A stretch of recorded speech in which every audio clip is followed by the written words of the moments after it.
He told the story every year. The story was never exactly the same. Some years, he would be jovial, lighthearted. He would make jokes, find the humor in the story. Some years he would be more solemn, add weight to the story. Emotions would run high on those nights.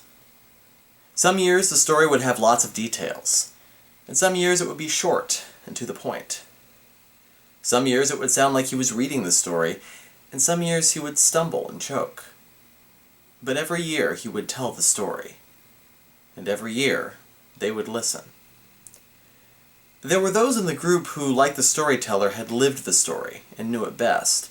They could have told the story themselves, but they all agreed that the storyteller told it best. There were also those who remembered the story, who hadn't lived it, but could remember bits of it, in the fringes of their memories. They were younger than those who had lived the story. Finally, as time went on, there emerged another group, those who had neither lived nor remembered the story, but who knew it only because they heard it from the storyteller every year. Though they came to know the story as well as those who had lived it and remembered it, the story meant something different to them. To those who only knew the story but who had not lived it or remembered it, the story was a ceremony. It was a chance to gather every year, to listen, to make note of the changes in the story, the added details, the tone. But over time they began to question the ceremony, to ask why they needed to hear the story if they already knew it. Why must they go through the same ritual year after year? What was the point? And every time, the older members of the gathering would respond the same way. You must continue to hear the story, so it might not be forgotten. One year it finally happened. The storyteller became too old to tell the story. They gathered just the same, even knowing the storyteller would not be telling the story. They sat together and waited, though they did not know for what. Some of the older people, those who had lived the story, made some faltering attempts to tell the story, but these ultimately failed, and eventually they all went home, and the story went unheard.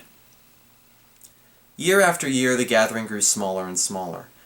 Those who knew but had not lived or remembered the story were the first to stop attending, then those who remembered the story, and finally even those who had lived the story stopped coming to the gathering. The story continued to go untold, though they all still remembered it, and could have told it had they wanted to. As time went on, they began to miss the gatherings and the story. One night, one of those who knew but had not lived or remembered the story was putting her own child to bed. The child did not know the story, had never attended the gatherings. The mother had told her child many bedtime stories over the years, but not the story. And yet that night, when her child asked, it was the story that came to mind. And so for the first time since the storyteller had stopped telling it, the story was told. Other parents told their children the story, and the story came back to life. It was not the same as before, and it never would be.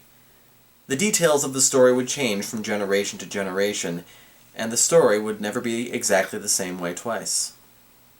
And yet the story lived on, not through a yearly gathering or a ceremony, but in the very fabric of culture, in the very being of the people. The story could not be forgotten.